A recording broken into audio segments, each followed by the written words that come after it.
Monday, December 1st, 2025, AGNDD Intelli Report topic. Declassified records suggest parents collaborated with FBI to spy on their rebellious teens. Please pardon any visual and informational inaccuracies in this entirely AI-generated article-based video. Newly declassified records suggest parents collaborated with the FBI to spy on their rebellious teens during the 1960s. As high school students across the U.S. embraced political activism, adults turned to the authorities to shield their sons and daughters from radical influences. Untold Stories of American History, a Smithsonian Magazine special report. Aaron G. Fountain, Jr., author, High School Students Unite, Teen Activism, Education Reform, and FBI Surveillance in Post-War America, Smithsonian Magazine, November 21, 2025. On a spring day in March 1969, Laura McKay Irwin sat in her home in Charlotte, North Carolina, and typed a letter she'd never imagined she would write. A former stenographer at the Federal Bureau of Investigation, Irwin addressed her note to the agency's director, J. Edgar Hoover, as a plea for help. Irwin's 17-year-old son, Basil Jr., had joined the Charlotte Student Union, a new organization demanding a more relevant high school curriculum and a greater voice in school decisions. The group's aims were modest compared with similar organizations like the New York High School Student Union, a student rights group that called for an immediate end to the draft and community control of the schools and every other community facility. To Irwin, however, her son's activism didn't signal ordinary teenage rebellion. She sensed something far more sinister. These teenagers are not really prepared to cope with the challenges of the groups that are operating in the colleges and trying to destroy our educational system, Irwin wrote to Hoover. It is now apparent they are beginning to operate in the high schools. Teenagers lack the maturity necessary to resist manipulation, she thought. Copy of a letter sent to the FBI by North Carolina mother Laura McKay Irwin in 1969, courtesy of the FBI. From Laura McKay Irwin, 3___ Haverstick Place, Charlotte, North Carolina 28211, March 21, 1968. Addressed to Mr. J. Edgar Hoover, Director, Federal Bureau of Investigation, Washington, D.C. Dear Mr. Hoover, this letter may seem unimportant in view of the many pressing and disturbing events which are occurring in our United States and which the FBI is having to investigate. It is, however, of deep concern to me and others in our city, and even perhaps in other parts of our country. To lead into this, may I present a little background which I hope you will be kind enough to read. I was once a steno in the Charlotte office of the FBI. At the time, I was pleased to be accepted, but in due course I came to have, and it has grown as I have matured, a deep admiration for the agents and their dedication to duty and to our country and to the Bureau. I have a great respect and admiration for you also and the standards which were set by you. This, of course, is why the Bureau is so effective and the agents who are appointed are of the caliber needed. Just within the past few days, it has come to my attention that there is an organization operating in the Charlotte-Mecklenburg school system, which I believe to be a part of the SDS or something called the Students' Leadership Union, Southern Branch.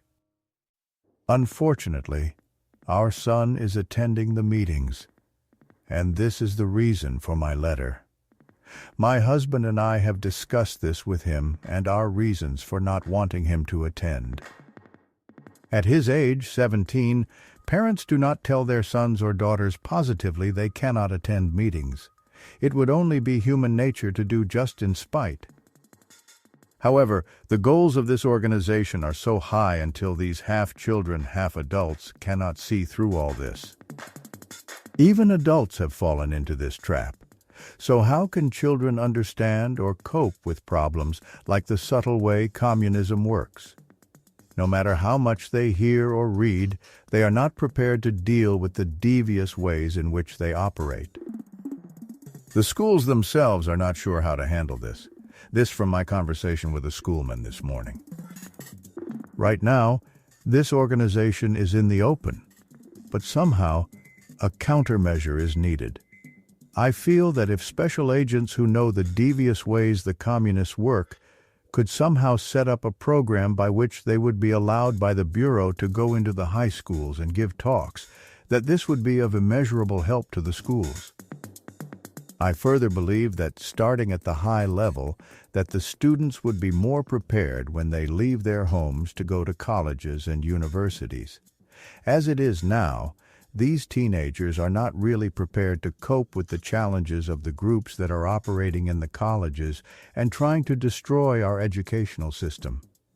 It is now apparent they are beginning to operate in the high schools. Handwritten miscellaneous notes, routing marks, stamps, numbers, signatures, and FBI office annotations appear throughout and are not fully legible. End of letter. By 1969, the high school students' rights movement had fully taken shape. Inspired by the fight for civil rights and ongoing protests against the Vietnam War, teenagers like Basil organized their own political groups to assert their constitutional right to free speech and claim a greater say in the operation of their schools. These students' ambitious organizing, plus the published materials they circulated, raised eyebrows. Parents like Irwin believed such efforts seemed suspiciously advanced for teenagers. Surely, they reasoned, someone older was directing it all. Irwin believed the Union had lured bright students like her son under the guise of a discussion group where attendees would converse about civic affairs, art, and music. But once the students had convened, she claimed, radicals took over. Irwin's attempts to dissuade Basil from attending these gatherings had failed. At his age, 17, parents do not tell their sons or daughters positively they cannot attend meetings, she explained. It would only be human nature to do so just in spite. On the same day that Irwin wrote her letter, she'd shared her concerns with an educator who told her that schools were unprepared to confront the problem directly. If educational institutions couldn't address the issue, Irwin suggested, perhaps the FBI could. She proposed that the Bureau send an agent to talk to students about the dangers of communism. Of all the agencies, she asserted, I feel that the Bureau would be the one which could help the most. Hoover replied 1 week later. He thanked Irwin for sharing her concerns and assured her that he understood the problems confronting our students today. The director then forwarded Irwin's letter to the Charlotte field office alongside a memo instructing staff to develop her as a potential security informant. The Irwin's family drama mirrored many others at the time. Across the United States in the 1960s and 70s, teenagers became active participants and even leaders in the civil rights, Black Power, Chicano, anti-war, and women's liberation movements. But when they carried that activism into their schools, they frequently collided with administrators determined to keep partisan politics off campus. These confrontations played out in walkouts, boycotts, strikes, sit-ins, petition drives, and lawsuits. What many mistakenly believed had begun on college campuses now seemed to be seeping into the nation's high schools. In truth, the two movements unfolded concurrently, with some teenagers' efforts predating those of their college-age counterparts. High school unrest rises, alarming U.S. educators, the New York Times warned in May 1969. A year later, the Los Angeles Times sounded the alarm again. High school race turmoil, a frightening growth. Law enforcement took notice of these teen activists. The FBI, along with local police departments and military intelligence units, orchestrated surveillance campaigns that targeted high schoolers. At the same time, the phenomenon of youth activism captured the public imagination. It echoed through congressional hearings, filled the pages of scholarly journals, magazines, and books, and even reached living rooms during prime time through the Emmy Award-winning series Room 222, which depicted a fictional integrated high school. But what fascinated some terrified others. For many white, middle, and upper-middle-class Americans, high school activism represented chaos. The FBI, on the other hand, symbolized order. As I learned while researching my forthcoming book, High School Students Unite, Teen Activism, education reform, and FBI surveillance in post-war America, parents like Irwin offered their assistance to authorities or asked for help in saving their sons and daughters. Some adults wrote letters to the Bureau, others shared their fears over the phone. At least one visited an FBI field office in person. Sometimes, parents' correspondence alerted the Bureau to groups not already on its radar. Nearly all of these adults were convinced that outside agitators like the National Students for a Democratic Society, SDS, were the ones pulling the strings to indoctrinate their children. Our apologies, we're somewhat tongue-tied right now. AI speech synthesis isn't working right. Sorry for the inconvenience. Since 2014, I have filed nearly 2,000 Freedom of Information Act, or FOIA, requests, seeking classified records on FBI surveillance operations targeting high school students in American cities, suburbs, and rural areas. Tellingly, none of the 233 surviving records I obtained through these requests discuss non-white parents reaching out to the Bureau. This total is unsurprising. Many communities of color had fraught relationships with law enforcement during the tumultuous 1960s, and the FBI has played a long-standing role in defending America's status quo. Many white parents of the era had a different opinion of the Bureau. They'd come of age listening to crime dramas crackling over the radio, reading comic books and newspaper articles about dashing detectives, and watching films that cast the FBI as an incorruptible crime-fighting organization. Now, as adults, they feared that the villainous forces of their youth had returned to target their own children. Only Hoover's men, they believed, could keep their teenagers safe. The parents included in the FOIA requests I reviewed began contacting the FBI in 1965, when students across the U.S. started speaking out against the Vietnam War. Some, like Irwin, had the rare privilege of a direct line to the Bureau, but most would not have thought to call unless encouraged. One such parent was James Hales of Los Altos, California. In May 1967, he confided to a coworker about his growing unease over his daughter Sally's involvement with a youth group called the United Student Movement. The colleague, a former FBI agent, suggested he contact the Bureau's San Francisco field office. Hales reported his suspicions after noticing a series of phone calls that Sally received, as well as a pamphlet she brought home. Hales wanted answers, but looming final exams kept him from pressing his daughter too aggressively. Still, he assured the FBI that he would question Sally in due time and forward any information he uncovered. Other adults went further than Hales and Irwin. They were concerned not only about their own children's political leanings, but also the pernicious influences spreading throughout their neighborhoods. To extract information from their children's classmates, however, required covert measures. One father devised just such a scheme.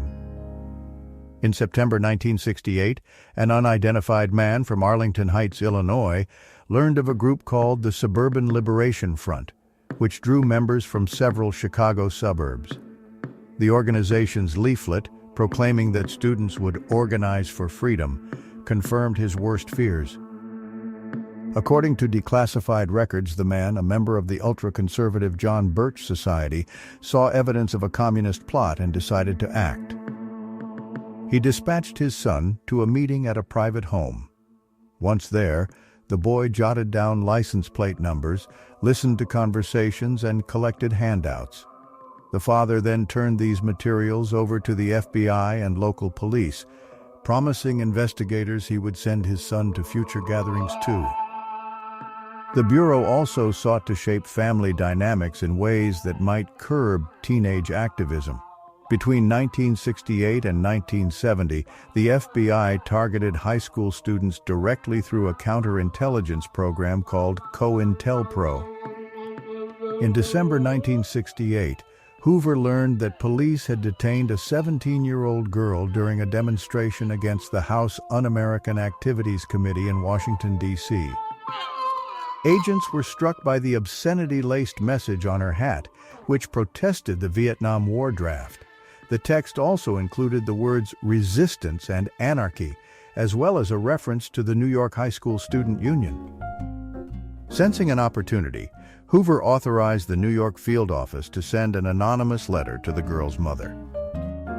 Written by an agent posing as a concerned fellow parent, the letter offered a stark warning. If the woman allowed her daughter to continue her pathetic association with her yippie friends, she will surely end up where my poor daughter is now, under psychiatric care. No surviving records indicate that the Bureau learned how or even if the mother responded. Nonetheless, its agents continued to suggest sending anonymous letters and placing phone calls to parents in hopes of undermining teenagers' political activities. This history has remained largely hidden for decades, but the records I obtained through FOIA requests are uncovering these student stories. Fewer than 5 of these records had been declassified prior to my inquiry, leading to wait times that have spanned 2 to 6 years. Other requests are still processing 10 years later. The Dumonts show that the FBI monitored at least 109 independent high school student groups, 60 underground school newspapers, and 200 school protests and incidents of campus violence between 1961 and 1976. Even those figures are likely an undercount of the total number. When I have shared these documents with former youth activists, their reactions have run the gamut. Some were stunned. Others found the Bureau's efforts shameful or absurd. I laughed out loud when I read that the FBI had a file on Rhode Island high school students for peace, the thought that grown men were worried about us, novelist Ann Finger recalled. In other cases, the revelations reopened deep wounds. Barbara Oughton, a former activist from Albuquerque, concluded that surveillance of her group likely reached the U.S. military. She believes that the military sent her father on an additional tour of duty in Vietnam as punishment. Parents were not the only ones who assisted the Bureau in spying on teen activists. Administrators, classmates, and private citizens often cooperated as well. They forwarded materials they'd confiscated and turned the FBI into an unlikely repository of long-overlooked documents. But unlike mothers and fathers, they rarely expressed concerns about teenagers' well-being. They tended to view student activists as pawns or nuisances. Parents, in contrast, believed they were defending their children's innocence. In their eyes, every other institution had failed to protect their children. The FBI offered their last and best line of defense. Aaron G. Fountain, Jr. is a historian with a Ph.D. in history from Indiana University.